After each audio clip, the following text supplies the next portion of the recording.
Presidente Donald Trump assina decreto que determina a cobrança de tarifas de importação contra países que taxam os Estados Unidos. Presidente Lula vai ao Amapá e diz que ninguém pode impedir pesquisas para a exploração de petróleo na foz do Amazonas.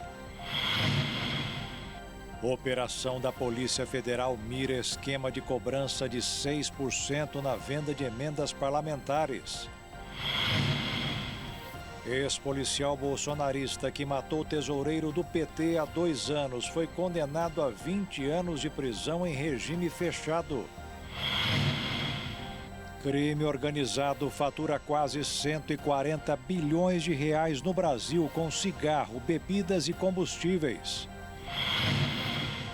Preço alto muda a rotina do brasileiro, que passa a fazer menos café para não jogar fora o que sobra na garrafa.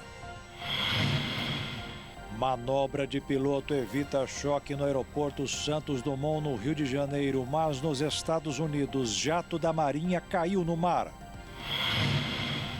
E na República Tcheca, uma família de castores economizou dinheiro para o governo ao construir em 2 dias uma obra que estava parada há 7 anos.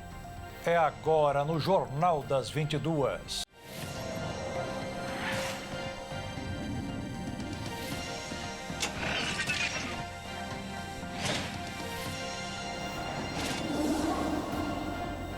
Olá, boa noite.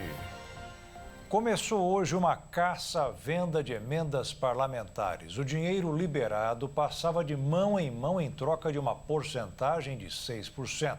É dinheiro do orçamento com o imposto pago por todos os cidadãos. A Polícia Federal deflagrou a Operação Emenda Fest, voltada à investigação de possíveis desvios de recursos públicos vindo de emendas parlamentares. Durante a ação, foram cumpridos 11 mandados de busca e apreensão, além de 2 de busca pessoal. Entre os alvos da operação está um assessor do deputado federal Afonso Mota, do PDT do Rio Grande do Sul, mas o parlamentar não foi incluído na lista de investigados. O Supremo Tribunal Federal determinou o afastamento de 2 investigados de suas funções públicas, além do bloqueio de contas bancárias dos envolvidos. Durante a investigação, a Polícia Federal identificou um contrato suspeito que previa o pagamento de 6% sobre emendas captadas. Em outubro do ano passado, prefeitos têm recorrido a consultorias privadas formadas por assessores ou ex-assessores parlamentares para viabilizar a liberação de verbas, prática conhecida como corretagem de emendas. Na época, um levantamento apontou a existência de pelo menos 10 empresas desse tipo, contratadas por 210 municípios, resultando em um faturamento superior a 17 milhões de reais desde 2019. Porém, o valor pode ser ainda maior, uma vez que nem todos os contratos são registrados nos sistemas de fiscalização. Durante a operação, os agentes da Polícia Federal apreenderam mais de 350 mil reais em dinheiro vivo, além de 2 celulares escondidos no forro de um escritório. As buscas ocorreram em Brasília e em 5 cidades do Rio Grande do Sul. Durante a investigação, a PF identificou até um contrato de propina formalizando o suposto esquema de corrupção. A investigação envolve emendas destinadas pelo deputado Afonso Mota ao Hospital Ana Nery de Santa Cruz do Sul, cidade gaúcha. A autorização para a operação foi concedida pelo ministro Flávio Dino do Supremo Tribunal Federal, que, segundo ele, identificou a existência de indícios consistentes de desvios de recursos públicos ligado a uma emenda parlamentar indicada pelo deputado Afonso Mota. Dino tem defendido maior transparência na distribuição das emendas parlamentares. Em dezembro de 2024, o magistrado já havia bloqueado mais de 4 bilhões de reais em pagamentos dessas emendas, exigindo que a identificação do responsável pela destinação dos recursos fosse obrigatória. O modelo de corretagem de emendas apontado pela investigação tem se tornado comum no Congresso Nacional. Prefeitos relatam que, ao contratar consultorias oferecidas por assessores de parlamentares, conseguem liberação de verbas em poucos dias ou meses. Os contratos geralmente estabelecem que essas empresas ficarão responsáveis por captar recursos junto ao governo federal para os municípios. A Câmara dos Deputados afirmou que os servidores de gabinetes não podem administrar empresas enquanto ocupam cargos públicos e que possíveis conflitos conflitos de interesse devem ser analisados por meio de processos administrativos. Já o Senado declarou que, caso assessores utilizem suas funções para obter vantagens pessoais, isso pode configurar infração sujeita à investigação caso a caso. Em nota, o deputado Afonso Mota diz que foi surpreendido pela operação e que vai procurar saber mais sobre o inquérito. Os criminosos descobriram que no Brasil dá mais dinheiro adulterar combustíveis, bebidas e cigarro do que drogas como a cocaína. São quase 140 bilhões de reais por ano. Sem contar que quando são descobertos, e é bom frisar, quando são descobertos, recebem penas mais brandas. O Fórum Brasileiro de Segurança Pública divulgou um estudo na última quarta-feira que revelou que o crime organizado no Brasil tem lucrado mais com a venda ilegal e contrabando de combustíveis e bebidas do que com o tráfico de cocaína. Os grupos criminosos acumularam uma receita acima de 146 bilhões de reais anuais desde 2022, com combustíveis, bebidas, cigarros e ouro. O setor de combustíveis representa 41,8% da receita desses criminosos. Ao todo, são 13 bilhões de litros comercializados ilegalmente todos os anos, com perdas fiscais de 23 bilhões de reais. De acordo com a FBSP, esse montante de 13 bilhões de litros daria para abastecer toda a frota de veículos do país por 3 semanas completas, sem interrupções. Entre os principais atos ilícitos envolvendo a economia do crime estão a adulteração, roubo de carga e de dutos, bombas fraudadas, postos piratas, venda sem emissão de nota fiscal, fraudes em operações interestaduais, empresas de fachada e desvio em importações e exportações. O crime organizado se beneficia de falhas no controle e na fiscalização do Estado. O estudo aponta que os criminosos buscam essas atividades, pois estão sujeitas a penalizações mais brandas quando comparadas a crimes associados ao tráfico de drogas e armas. A venda de bebidas falsificadas e contrabandeadas representam o equivalente a 38,8% da receita. Já o setor de tabaco e cigarros, 7%. A droga, por sua vez, gerou uma receita de 15 bilhões de reais. As atividades criminosas patrimoniais que envolvem os crimes virtuais e furtos de celulares geraram uma receita de 186 bilhões para os criminosos em julho de 2023 a julho de 2024. O relatório aponta que o crescimento dos crimes virtuais é facilitado pela alta incidência de furtos e golpes que têm como alvo celulares, os que servem como porta de entrada para diversas atividades criminosas no ambiente digital. No contexto de uma economia ilegal que cresce velozmente, produtos como ouro de origem ilegal, combustíveis, tabaco e bebidas, entre muitos outros, surgem como alvos prioritários da ação de organizações criminosas, que exploram falhas no controle e fiscalização do Estado para multiplicar as fontes de receita. A Polícia Federal começou a investigar uma quadrilha de hackers que invadiram o sistema do Conselho Nacional de Justiça. O objetivo era alterar documentos e modificar a pena de presos com mais de 60 anos de condenação ou ligados a uma facção criminosa. Os agentes cumpriram 8 mandados de busca e apreensão em Goiânia. A principal suspeita é que advogados ajudaram os hackers a invadir o sistema. A investigação foi um pedido do próprio CNJ que identificou acessos suspeitos na rede e a manipulação dos documentos. Segundo a Polícia Federal, as fraudes tinham a intenção de adiantar as datas para a progressão do regime fechado para o semiaberto, de presos condenados por mais de 60 anos ou de uma facção criminosa que não foi divulgada. Com isso, os criminosos sairiam em liberdade mais rápido do que o previsto. Na rua, eles romperiam as tornozeleiras e fugiriam. Fraudes foram identificadas em 15 processos, mas a Polícia Federal e o Conselho Nacional de Justiça acreditam que o número seja maior. A investigação ainda está em andamento. A polícia de São Paulo identificou o suspeito de ter mandado matar o delator do PCC, Vinícius Gritzbar. Segundo as investigações, foi Emílio Castilho, João Cigarreiro, que estaria na lista de Vinícius para ser denunciado como vinculado a facções criminosas. Dezenas de policiais saíram às ruas nesta manhã para tentar cumprir mandados judiciais relacionados à morte do delator do PCC, Vinícius Gritzbach. Um dos mandados de prisão busca um suspeito de mandar matar o empresário e também são cumpridos outros 20 mandados de busca e apreensão em endereços relacionados ao homem apontado como o mandante do assassinato. Conforme as investigações, o criminoso faz parte do núcleo do PCC que tinha relação direta com Anselmo Santa Fausta, outro traficante de alta patente da quadrilha. Morto a tiros em dezembro de 2021, Vinícius Gritzbach foi preso, acusado do assassinato de Santa Fausta. O empresário teria investido em criptomoedas o dinheiro de Santa Fausta e o negócio teria dado errado e Gritzbach passou a ser cobrado. A dívida dele ultrapassava 100 milhões de reais. Gritzbach chegou a ser sequestrado e levado ao tribunal do crime. Ele conseguiu escapar da morte ao prometer devolver o dinheiro, o que nunca aconteceu. 2 policiais militares identificados como atiradores já haviam sido presos: o cabo Denis Martins e o soldado Juan Silva Rodrigues. O motorista do carro que teria levado os 2 até o local, o tenente Fernando Genauro, também está detido no presídio militar Romão Gomes. Foi encontrada morta na prisão a mulher suspeita de envenenar 7 pessoas da mesma família no Rio Grande do Sul. Deise Moura dos Anjos estava presa preventivamente desde o dia 5 de janeiro, após a polícia apontá-la como suspeita de envenenar 7 familiares. Ela foi encontrada morta nesta manhã na Penitenciária Estadual Feminina de Guaíba. De acordo com a Polícia Penal, Deise estava sozinha na cela e teria usado as próprias roupas para cometer suicídio. Ela era investigada pela morte de 3 pessoas da mesma família no dia 23 de dezembro, na cidade gaúcha de Torres.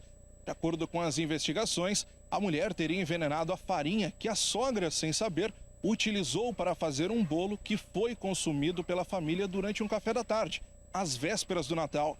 Deise Moura dos Anjos também era suspeita pela morte do sogro, ocorrida em setembro de 2024, após ele ingerir bananas e leite em pó oferecidos pela nora. Nesta quarta-feira, o Instituto Geral de Perícias divulgou novos laudos, que confirmaram a presença do veneno também na urina do filho e do marido da suspeita. De acordo com o delegado Marcos Luiz Veloso, que é quem está à frente do caso, as investigações deverão ser concluídas sem que um culpado sofra medidas judiciais.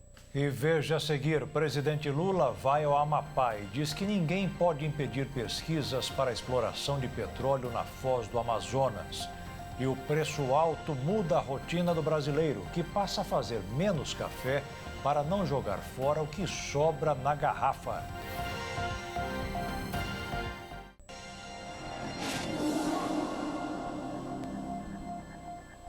O presidente Lula foi hoje ao Amapá, que é o estado onde nasceu o novo presidente do Senado, Davi Alcolumbre, do União Brasil. Foi o primeiro compromisso oficial de Lula com um dos responsáveis pelo andamento e votação dos projetos dos parlamentares. O presidente Luiz Inácio Lula da Silva e o presidente do Senado, Davi Alcolumbre, estiveram juntos no Amapá para a inauguração de obras habitacionais. Os dois viajaram no mesmo voo, a convite inclusive de Lula, marcando a primeira agenda conjunta desde a eleição de Alcolumbre para o comando do Senado. Durante a visita a Macapá, o presidente anunciou a entrega de um conjunto habitacional e lançou o início das obras do novo campus do Instituto Federal do Amapá. Além disso, formalizou transferência de terras da União para o Estado. A escolha do Amapá como destino faz parte da estratégia do governo para fortalecer a relação com o Senado. O Estado é a base política de Alcolumbre, cuja atuação é considerada fundamental para a aprovação de projetos prioritários para o Executivo. A aproximação de Lula com os presidentes das casas legislativas também se estendeu a Hugo Mota, que assumiu a presidência da Câmara dos Deputados. Em entrevista a uma rádio do Amapá, Lula elogiou Alcolumbre e destacou a importância do senador na condução de pautas de interesse nacional. Entre os temas que aproximam o governo federal e o presidente do Senado está a exploração de petróleo na foz do Amazonas. Recentemente, Lula criticou a demora do IBAMA em conceder autorização para a perfuração na região. Lideranças da base governista no Congresso avaliam que a relação entre Lula e os presidentes da Câmara e do Senado ocorre naturalmente com o objetivo de garantir um diálogo harmonioso entre os poderes e facilitar a tramitação de propostas de interesse do governo. Ainda assim, algumas declarações recentes de Hugo Motta geraram debates. O presidente da Câmara se posicionou sobre o projeto de lei que propõe anistia a envolvidos nos atos antidemocráticos de 8 de janeiro de 2023, afirmando que, para ser golpe, seria necessário ter um líder e apoio institucional, como o das Forças Armadas, o que, segundo ele, não teria ocorrido. Alcolumbre, que retorna ao comando do Senado, presidiu a casa entre 2019 e 2021, período em que manteve proximidade com o governo do então presidente Jair Bolsonaro. No entanto, aliados do governo avaliam que esse histórico não afeta a atual relação entre o Senado e o Planalto. Além da série de entregas, outro assunto que ganha força com a visita do presidente Luiz Inácio Lula da Silva e o presidente do Senado, Davi Alcolumbre, é a questão da exploração de petróleo na margem equatorial do Amapá. Lula já se mostrou favorável à exploração, mas só deve ser feita a partir de uma pesquisa na região. O presidente Luiz Inácio Lula da Silva defendeu a autorização de pesquisas para a exploração de petróleo na bacia do Foz do Rio Amazonas, na margem equatorial. Lula endureceu contra o Instituto Brasileiro do Meio Ambiente e dos Recursos Naturais Renováveis, o IBAMA, e diz que a instituição está de lenga-lenga e parece atuar contra o governo. O presidente tem o apoio incondicional do novo presidente do Senado, Davi Alcolumbre, do União Brasil do Amapá, que defende publicamente a perfuração de poços de petróleo na margem equatorial. O presidente brasileiro está criando uma crise desnecessária dentro do governo. A decisão de explorar petróleo na área conhecida como Foz do Amazonas, no Mar do Amapá, sempre foi política, o que mira a campanha de 2026, o que nunca foi técnica. O ataque ao IBAMA e aos seus servidores indica que a análise do presidente é o único parecer técnico que importa. A exploração de petróleo no litoral do Amapá está dada desde que Davi Alcolumbre se tornou candidato à presidência do Senado, algo que é inegociável para o governo. Eu estou falando para vocês porque tem gente que fala que não pode pesquisar a margem equatorial para saber se a gente tem petróleo. Primeiro, ninguém nesse país tem mais responsabilidade do que eu, climática. Eu quero preservar, mas eu não posso deixar uma riqueza que a gente não sabe se tem e quanto é, a 2.000 metros de profundidade, enquanto o Suriname e a Guiana estão ficando ricos às custas do petróleo que tem a 50 quilômetros de nós. O próximo leilão da Agência Nacional do Petróleo, a ANP, marcada para o dia 17 de junho, serão ofertados 332 blocos exploratórios em diversas partes do país.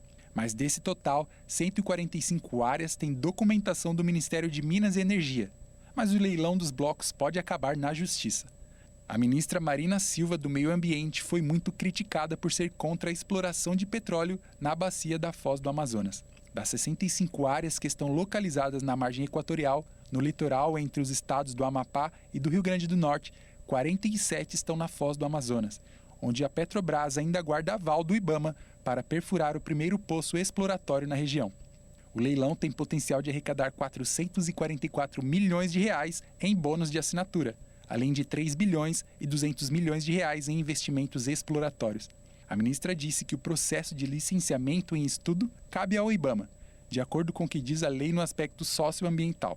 A ministra Marina lembrou ainda que, no caso da bacia da Foz do Amazonas, trata-se de um empreendimento de alta complexidade ambiental.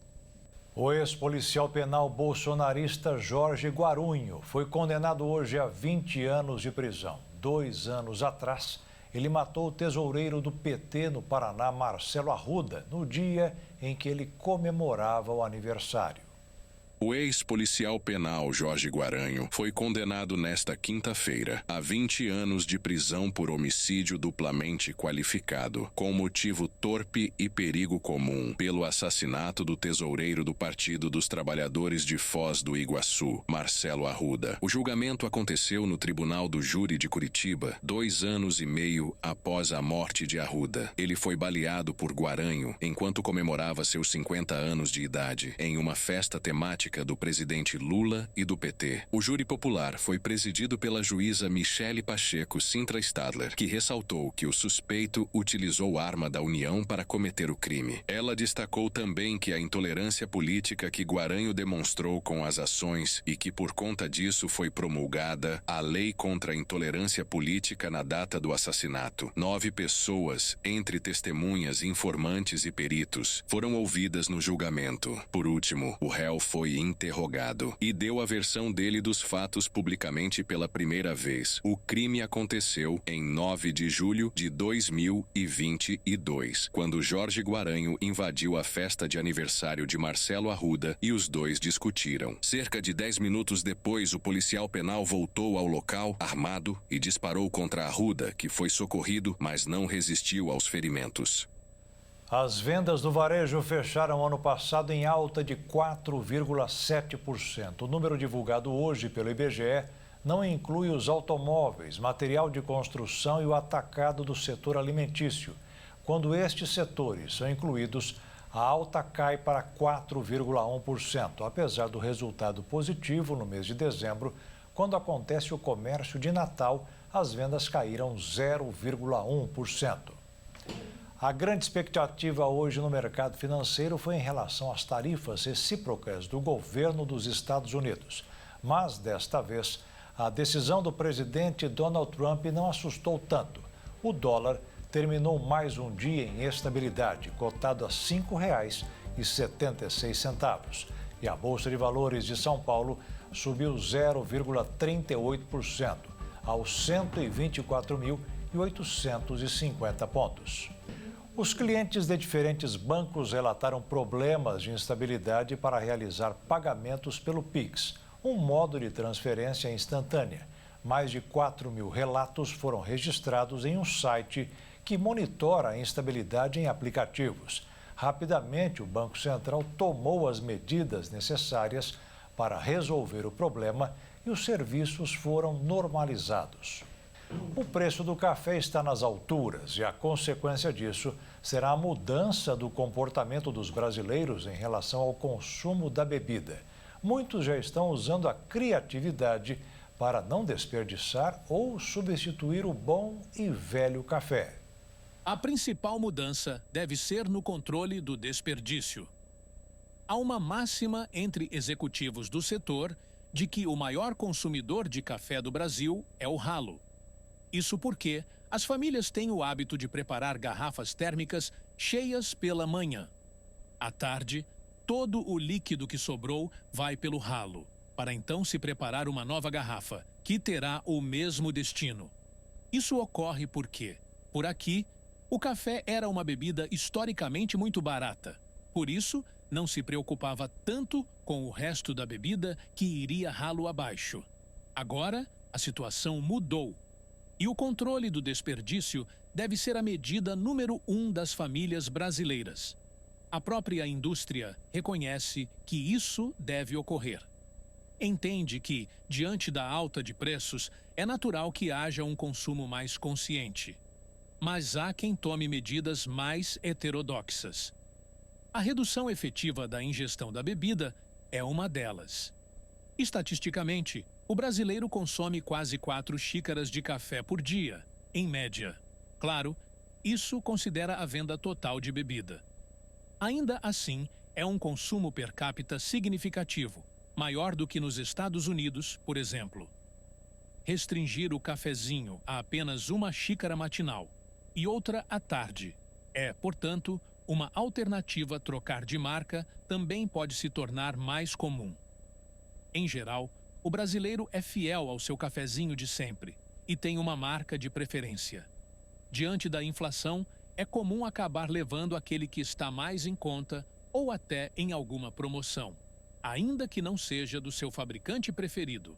As promoções, inclusive, têm feito alguns consumidores estocarem café. Como sabem que o preço ainda deve continuar subindo, o cliente, ao ver uma boa oferta, já compra uma grande quantidade, o tal do spaving, ou seja, gastar mais para economizar. Há até quem apele para o café fake, ou cafaquê, como foi noticiado em janeiro. São misturas que levam outros ingredientes além do grão torrado e moído. Mas a Associação Brasileira da Indústria de Café alerta que o consumo dessas misturas, sem o aval dos órgãos sanitários competentes, configura fraude e pode ser prejudicial à saúde. Fato é que mudanças devem continuar se acentuando, uma vez que o preço continuará subindo. Espera-se que o produto fique entre 20% e 30% mais caro apenas nos próximos meses. E veja a seguir, presidente dos Estados Unidos, Donald Trump, assina decreto que impõe tarifas de importação para quem taxa os produtos americanos. É uma manobra de piloto, evita choque no aeroporto Santos Dumont, no Rio de Janeiro, enquanto nos Estados Unidos, jato da Marinha caiu no mar.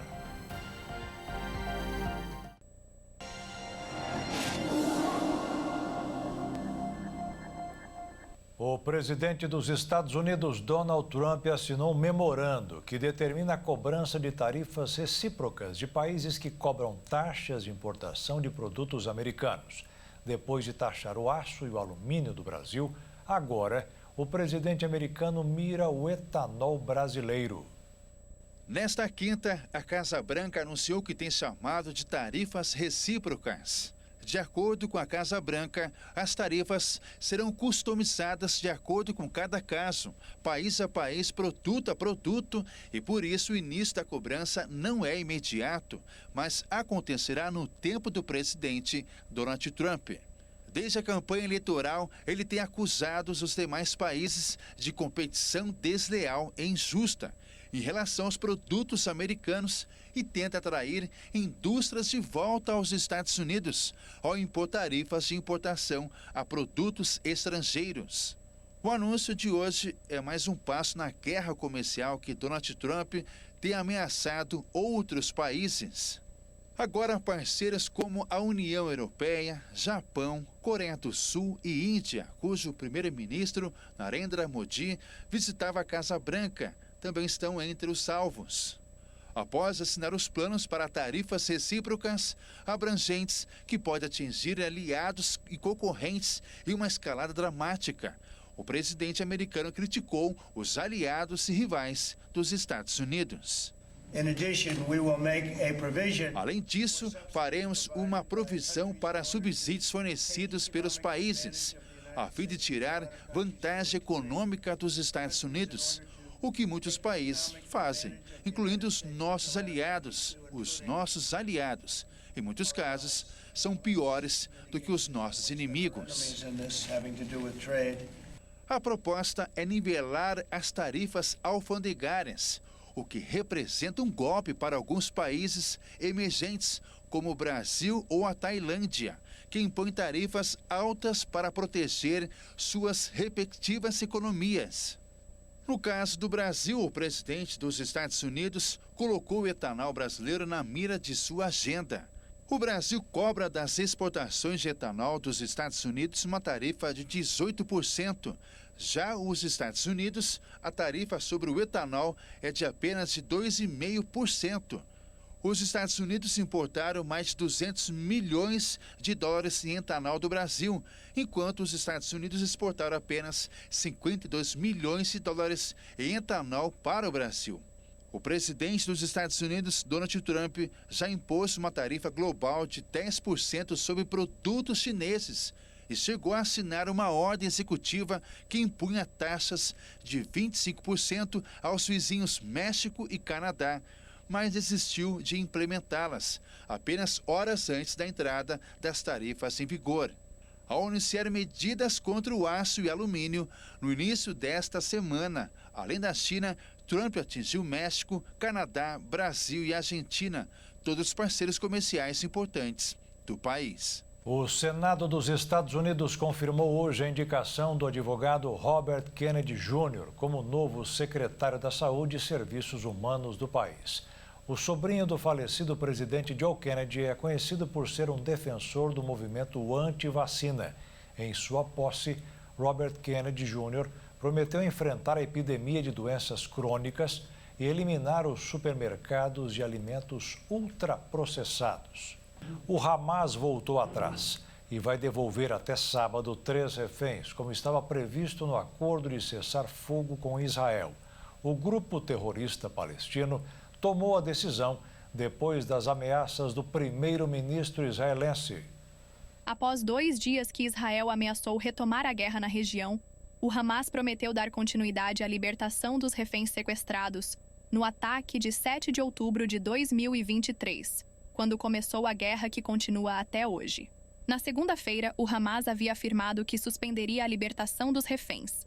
Na semana passada, o presidente dos Estados Unidos, Donald Trump, ao lado do premier Benjamin Netanyahu, reafirmou a intenção da tomada do território pelos norte-americanos. Os 2 milhões de palestinos seriam deslocados para outros países, como a Jordânia, que está precisando de dinheiro emprestado. O Egito seria uma alternativa. E como o governo israelense também ameaçou reiniciar os ataques à faixa de Gaza, os guerrilheiros do Hamas acharam melhor voltar atrás. 33 reféns devem ser liberados até o início de março em troca de 1.900 palestinos detidos em Israel. Um vídeo divulgado hoje mostra o momento exato que um jato da Marinha dos Estados Unidos caiu no mar na Califórnia. Os 2 tripulantes conseguiram se ejetar da aeronave e ficaram bem. O jato, fabricado pela Boeing, caiu perto do porto de San Diego. A aeronave é altamente tecnológica e especializada em guerra eletrônica, o que significa que ele bloqueia sinais de radar e intercepta transmissões de sinais inimigos. A Guarda Costeira dos Estados Unidos disse que 2 embarcações estão protegendo os destroços do jato. Os 2 militares foram salvos por um navio pesqueiro. De acordo com o Corpo de Bombeiros, os 2 estão no hospital e passam bem. O motivo da queda ainda não foi divulgado. Em menos de um mês, já foram 3 acidentes aéreos nos Estados Unidos. O primeiro no dia 28 de janeiro, um jato caiu no Alasca e o único tripulante ficou vivo. No dia seguinte, um helicóptero do exército colidiu contra um avião comercial em Washington e 67 pessoas morreram, incluindo 3 soldados americanos. Um avião da Latam interrompeu um pouso no aeroporto Santos Dumont, no Rio de Janeiro. A aeronave desviou de uma embarcação na Baía de Guanabara, próxima à pista de pouso. O avião decolou do aeroporto de Congonhas, em São Paulo, em destino ao Rio de Janeiro. A viagem seguiu tranquila, mas na hora de pousar, o piloto arremeteu. Mudou a trajetória do avião, que subiu e desviou o aparelho de um barco que estava fora da área de segurança do aeroporto. Este tipo de manobra é comum na aviação civil. E mesmo com a subida repentina, o avião voltou à trajetória normal e pousou apenas 6 minutos além da previsão. Os passageiros desembarcaram normalmente. O caso chamou atenção devido a um incidente recente em que um avião de outra companhia aérea colidiu com um carro de manutenção no Aeroporto Internacional do Galeão, também no Rio de Janeiro. Mas diferente desse caso, o procedimento do avião da Latam estava dentro dos padrões de segurança da aviação e serve como uma precaução comum nos aeroportos. A empresa brasileira de aeronáutica anunciou hoje que irá investir algo próximo de 20 bilhões de reais até 2030. O objetivo será ampliar a produção de aviões e desenvolver novos produtos no país, como as aeronaves elétricas Eviton e os carros voadores, que serão fabricados no Brasil pela EVE, que é uma empresa do grupo Embraer. A Agência Nacional de Vigilância Sanitária descobriu muitos produtos vencidos durante a fiscalização que vem fazendo em clínicas estéticas de alguns estados do Brasil. Uma clínica de estética foi interditada no Distrito Federal na operação iniciada pela Agência Nacional de Vigilância Sanitária na última terça-feira. Segundo a Anvisa, ao todo, 32 estabelecimentos foram vistoriados. Desses, 8 estão totalmente interditados e não podem funcionar até segunda ordem, sendo 1 em Goiânia, 3 em Belo Horizonte, 3 em São Paulo e 1 em Brasília. Agora serão abertos os processos legais em nível administrativo, sanitário e os estabelecimentos possuem direito à defesa dentro do processo garantido por lei, podendo acarretar em penalidades como multas ou até o cancelamento de licenças. Entre os problemas encontrados estão a presença de produtos sem registro para comercialização, medicamentos manipulados de maneira irregular, equipamentos descalibrados e reutilizados indevidamente, e a falta de controles adequados de armazenamento de produtos. Em Brasília, foi identificado um estabelecimento que operava sem responsável técnico. Em uma clínica de Osasco, foram apreendidas mais de 300 ampolas de produtos injetáveis em condições de risco à saúde. Os fiscais também encontraram produtos com prazos de validade vencidos, anestésicos e outros itens sem data de validade nos rótulos. Casos de instrumentos de uso único sendo reutilizados e até infecções não notificadas ao sistema de saúde também foram registrados durante a operação. A Anvisa alerta para o risco de infecção e transmissão de doenças em procedimentos realizados em condições inadequadas, como o uso de instrumentos contaminados ou sem a devida higienização. O órgão destaca ainda que de 2018 a 2023, os serviços de estética e embelezamento foram os mais denunciados junto à agência, representando 61,3% das queixas registradas. A população é orientada a sempre verificar a regularidade dos estabelecimentos e dos produtos usados em procedimentos estéticos, além de confirmar a qualificação dos profissionais envolvidos. Os casos de câncer de pulmão estão aumentando em pessoas que nunca fumaram, especialmente as mulheres, segundo um novo estudo da agência especializada em câncer da Organização Mundial da Saúde.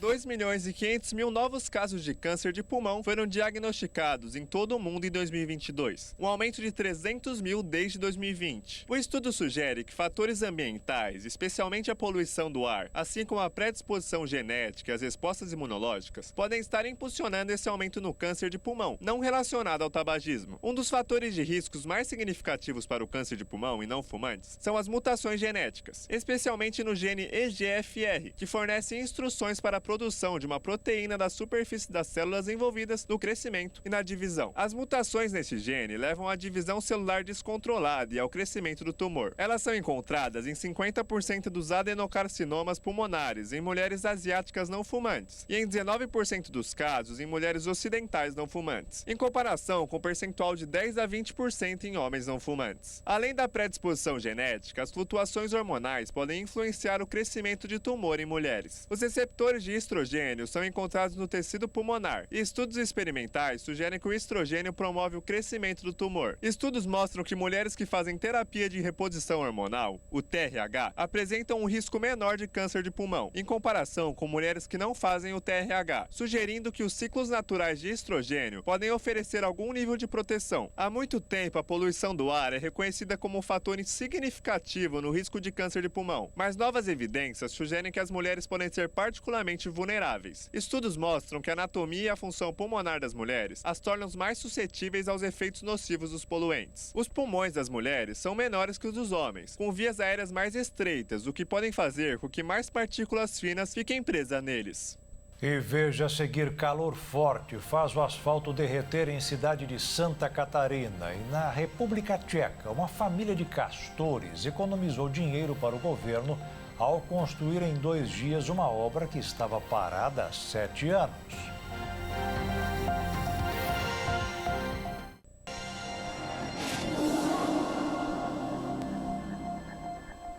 A frase antiga segundo a qual fez tanto calor que até derreteu o asfalto provou que faz sentido, pelo menos para os moradores de uma cidade de Santa Catarina, onde tudo aconteceu.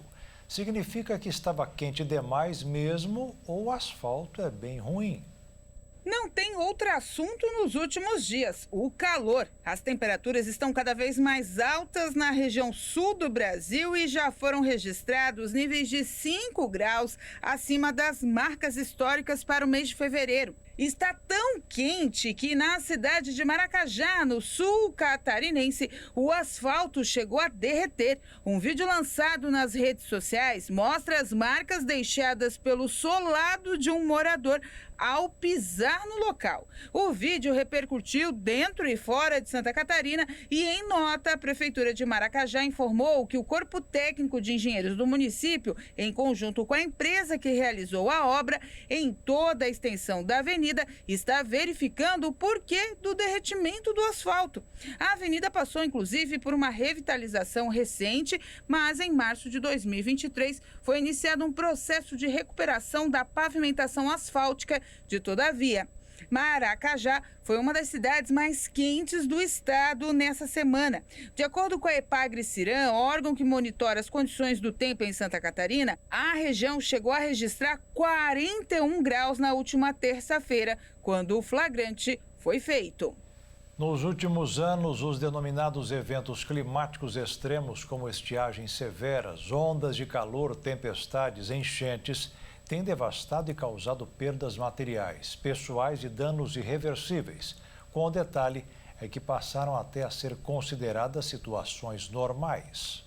É cada vez mais comum a divulgação de relatórios, estudos e pesquisas de instituições que calculam os impactos causados por eventos climáticos extremos. O mais recente foi apresentado esta semana pela ONG alemã Germanwatch, que concluiu que nos últimos 30 anos, quase 800 mil pessoas tiveram suas vidas interrompidas. As perdas econômicas somaram mais de 4 trilhões de dólares ajustados pela inflação. Entre 1993 a 2022, o mundo registrou mais de 9.400 desastres climáticos, impactando as nações mais pobres e vulneráveis do chamado Sul Global, que historicamente menos contribuíram para as mudanças climáticas e enfrentam desafios econômicos, sociais e ambientais comuns, muitas vezes devido ao legado colonial. Segundo o relatório da ONG alemã, países como China, Índia e Filipinas enfrentam constantes episódios de catástrofes, mas nações como Honduras, Mianmar e Vanuatu padeceram com consequências mais drásticas. Alguns países já tiveram perdas que superaram várias vezes o valor de seu PIB. É o caso da Dominica, atingida pelo furacão Maria em 2018, que causou danos de 1 bilhão e 800 milhões de dólares, equivalente a 270% do PIB da nação. É importante destacar que esses eventos extremos não escolhem fronteiras. Nações da União Europeia, como Itália, Espanha e Grécia, figuram entre os 10 mais atingidos no período analisado. Mas os países mais pobres, a adaptação aos impactos climáticos é um desafio que ultrapassa suas capacidades financeiras e técnicas. O Brasil também não fica de fora desse cenário crítico. O relatório destacou os incêndios devastadores nas florestas brasileiras em 2024, que, segundo o MAP Biomas, cresceram 79%, superando os 30 milhões de hectares em todo o país, uma área maior que todo o território da Itália, atingindo em cheio a Amazônia, Cerrado e Pantanal, biomas críticos para o equilíbrio climático. Ainda no ano passado, chuvas torrenciais e enchentes intensificadas pelas mudanças climáticas, associadas à falta de medidas preventivas, desalojaram cerca de 1 milhão de pessoas e causaram 251 óbitos, sendo a maioria no Rio Grande do Sul. Em 30 anos, morreram 137 mil pessoas no país e as perdas foram de mais de 10 bilhões de reais, segundo o levantamento. O relatório também detalhou os impactos de ondas de calor severas na Itália, que causaram mais de 38 mil mortes entre 2003 e 2022. Destacou a necessidade que todos os países precisam aprimorar suas estratégias de enfrentamento. A adaptação, contudo, deve ser acompanhada de um esforço global para reduzir as emissões de gases do efeito estufa e manter o aquecimento global mais próximo possível de 1,5 graus Celsius. O ano de 2024 foi o mais quente registrado na história. Com essa constatação, cientistas já alertam para o risco de ultrapassarmos a média de 1,5 graus Celsius de aquecimento global nos próximos anos, bem antes do final do século, como se previa o Acordo de Paris. E é em momentos como estes que as pessoas precisam redobrar a atenção com a saúde. Todo mundo sabe que os termômetros nas alturas causam muitos problemas, mas é possível prevenir o pior. O Brasil enfrenta uma nova onda de calor que deve persistir nos próximos dias, elevando as temperaturas em diversas regiões do país. De acordo com o Instituto Nacional de Meteorologia, cidades de diferentes estados podem registrar máximas superiores a 30 graus, intensificando os impactos do calor extremo na saúde da população, especialmente entre crianças e idosos, que são mais vulneráveis à desidratação e outras complicações associadas ao aumento aumento da temperatura. A exposição prolongada ao calor pode provocar sintomas como fadiga, tontura, dores de cabeça e queda de pressão. Em casos mais graves, pode levar à desidratação severa e até ao chamado estresse térmico, quando o corpo não consegue dissipar o calor adequadamente. Para os idosos, o risco é ainda maior, pois a percepção da sede costuma ser reduzida nessa faixa etária, aumentando a probabilidade de quadros de hipertermia, condição que pode levar a complicações cardiovasculares. Entre os cuidados recomendados pelos especialistas está a hidratação constante, com o consumo frequente de água, sucos naturais, chás frescos e água de coco. O consumo de frutas ricas em líquidos, como melancia, laranja e abacaxi, também pode ajudar a manter o corpo hidratado. A alimentação deve ser leve, priorizando alimentos frescos e ricos em minerais, como potássio, encontrado em bananas, batata doce e castanhas, para compensar as perdas pelo suor.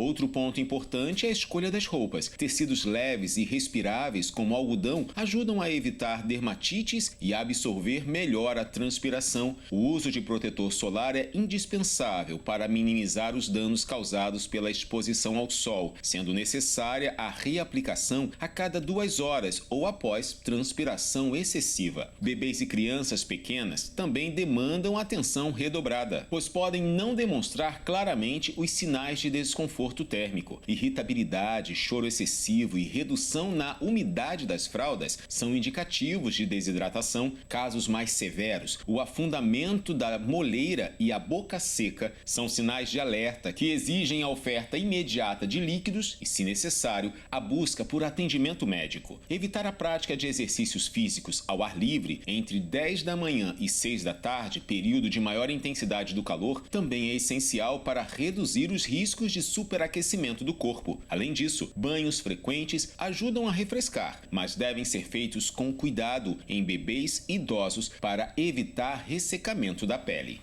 Uma família de castores resolveu um problema na República Tcheca. Faz 7 anos que deveria ter sido iniciada a construção de uma barragem. A obra nunca saiu do papel, até que pai, mãe e os filhos, castores, puseram mãos ou dentes à obra e concluíram tudo em apenas 2 dias, de graça e sem pedir votos. Uma família de castores viralizou nas redes sociais após construir, em apenas 2 dias, uma barragem que estava há 7 anos esperando autorização do governo da República Tcheca, no Parque Natural de Berdý, perto de Praga. A obra estava avaliada em 30 milhões de coroas tchecas, ou cerca de 7 milhões e 100 mil reais na cotação atual. Segundo a Rádio Prague Internacional, o projeto do governo visava transformar diversas áreas secas do parque em regiões úmidas. Para isso, um rio seria restaurado em uma região montanhosa que já foi usada como base militar e que hoje está abandonada. A obra iria corrigir um desvio construído originalmente para drenar a área. Mas, enquanto as autoridades locais debatiam o projeto desde 2018, os castores chegaram no espaço e concluíram todo o trabalho com barragens naturais. O zoólogo Jiří Volček explicou que uma represa feita por seres humanos levaria pelo menos 1 semana para ser concluída, incluindo todas as licenças necessárias e equipamentos no cronograma, mas um grupo de castores consegue fazer o trabalho no máximo em 2 noites. O especialista também ressalta que os animais são comuns no país e contribuem para a retenção de água em diversos locais. No entanto, com a especulação imobiliária e outros mercados, a atividade dos castores podem desagradar muitas pessoas. Assim, desde 2013, existe um programa de proteção para o castor. O Parque Natural de Berdý está localizado na região da Boêmia. Além disso, é conhecido pela sua natureza preservada, com florestas densas, montanhas e diversas trilhas para caminhadas. O espaço também é visitado por ser um excelente local para atividades ao ar livre e observação de vida selvagem. Tá aí, parabéns à família de castores. E o Jornal das 22 termina aqui. Uma boa noite para você e fique na paz. Tchau.